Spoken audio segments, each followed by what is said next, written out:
Chapter 1. The Campfire. I have been camping my entire adult life, not recreationally in the casual sense, seriously with proper equipment in remote locations for extended periods. I have spent weeks at a time in wilderness that required multiple days of hiking to reach. I am not someone who confuses natural sounds for unnatural ones, and I am not someone who frightens easily in the dark. I am telling you this because the alternative is that you dismiss what I'm about to tell you as the experience of someone who doesn't know what they're doing out there, and I do. 4 summers ago, I was 3 days into a solo trip in a remote section of a national forest in Montana. No trails in the area I was camped in. I had gone off trail the second day and set up in a clearing near a creek, the kind of camp that requires a compass and landmarks to find again. The nearest other human being, as far as I knew, was a trailhead 20 miles away where I had left my car. I had a campfire going on the 3rd evening, cooking dinner, not thinking about much, comfortable in the way that 3 days of physical exertion and good weather makes you comfortable. At some point after dark, when the fire had burned down to coals, I became aware that someone was sitting across the fire from me. Not standing, sitting, in the position that a person sits when they have been there for a while and have settled in, cross-legged on the ground, on the other side of where the fire had been. In the dark, in the fading heat of the coals, I could see the shape clearly enough to understand what I was looking at. I did not move. I have thought many times about whether that was the right decision, and I don't know. I sat very still and looked at the shape across the dead fire and waited. Nothing happened. The shape did not move. I could not hear breathing. I could not hear anything. The forest was completely silent in the way that it sometimes goes silent when something large is nearby. I do not know how long I sat there. At some point, I reached very slowly for my headlamp and turned it on and pointed it across the fire. Nothing there. The ground where I had seen the shape was empty, undisturbed. The grass where someone had been sitting was flat. I did not sleep that night. In the morning, I packed my camp and hiked out 20 miles in one day, which is more than I would normally push for. I did not stop to rest more than necessary. I have been back to Montana since. I have not gone off trail again. I have not made another solo camp in a location that requires multiple days to reach. I tell people it's because my knees are getting worse, which is true, but not the reason. The reason is that I don't want to be sitting next to a dead fire again in a location that no other person should be able to reach and look up and understand what I'm looking at. Chapter 2. The Tent Next Door. 6 of us went camping together the summer after graduation. 3 couples, 2 cars, a campground in the Adirondacks that one of us had been to as a child and remembered as beautiful. It was beautiful. We had a good site close to the water with a fire ring and a picnic table, and the kind of privacy that good campgrounds provide when you're not in peak season. We were the only people in our section of the campground. The sites nearest us were empty. We could see this when we arrived, and confirmed it when we walked around in the late afternoon. Ours was the only tent in a stretch of maybe 6 or 7 sites.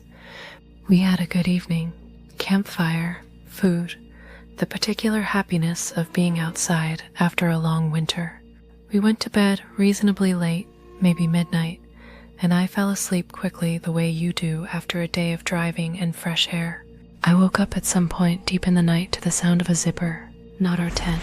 The particular sound of a tent zipper is distinctive, the specific speed and weight of it, and what I heard was the zipper of a tent being opened, close to ours but not ours. A tent that had not been there when we went to sleep. I lay still and listened. The zipper completed, the full length of a tent door opening, then silence. Then, after a moment, footsteps moving away from the tent and toward the trees, then silence. In the morning, our site was exactly as we had left it. The sites around us were empty. There was no tent visible in any direction. I mentioned what I had heard to one of my friends, and she looked at me for a moment and then said she had heard it too. She had been awake at the same time and heard the same sound. She had assumed it was from our tent.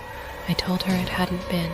We spent most of the second day being careful about saying what we were both thinking. Late in the afternoon, I walked the perimeter of our section of the campground, looking at the ground of each empty site. In the site directly next to ours, on the flat area where a tent would be pitched, the grass was compressed in a rectangle, approximately the size and shape of a tent footprint. The compression was fresh. The grass had not recovered. Whatever had been there recently. We left the next morning, a day earlier than planned. We told ourselves it was because of weather, which was forecast to be poor. The weather was fine.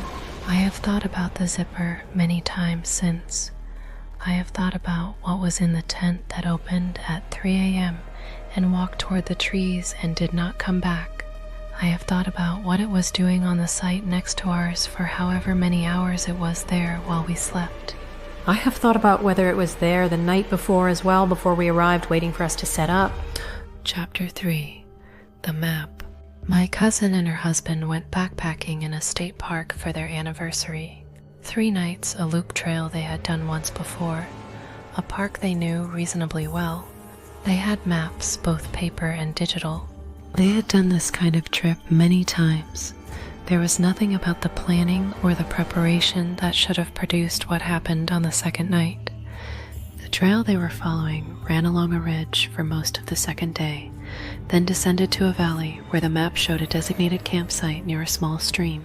They had camped there before on their previous trip. They had a clear memory of the site, a flat area with a fire ring, a stream about 30 meters to the east. They reached the campsite at approximately 4 p.m., which was where their day's plan said they should be. The site was exactly as they remembered. Flat area, fire ring, stream audible to the east. They set up their tent, filtered water, made dinner, went to sleep. My cousin woke up at some point in the night because the sound of the stream had changed. Not stopped, changed. The particular sound of moving water in a stream is something she knows well, and the sound she woke to was not the sound she had fallen asleep to. It was in a different direction. Not east where the stream should be, but north, from what should have been the interior of the forest, away from any water source shown on the map. She lay still and listened. Her husband was asleep. The stream sound to the east was gone. The water sound to the north was real, persistent, close, the sound of moving water over stones exactly as it should sound, from a direction where, according to the map, there was no water. She woke her husband. He heard it too. They stayed in the tent until dawn. In the morning, they went north, toward the sound, into the forest. After about 40 meters, they found a stream, clear, moving, flowing over stones. A stream that was not on their map, not on any version of the map they had, paper or digital. A stream that appeared to have been there for a long time, based on the erosion of its banks and the size of the stones in its bed. They checked their position carefully. They were where they thought they were. The stream should not exist. They hiked out that day, completing the loop in one long push. When they got home, my cousin reported the stream to the park. The park said they would look into it. She has not heard back. She told me the thing she comes back to is not the stream itself. It is the moment she woke up. The sound of the water moving from east to north in the night while she slept. The particular moment of realizing that the geography around her had changed while she wasn't watching. She goes camping regularly. She told me she checks the sound of the water before she falls asleep now, and checks it again when she wakes. She told me she doesn't know what she would do if it had moved again. She told me it hasn't, not yet.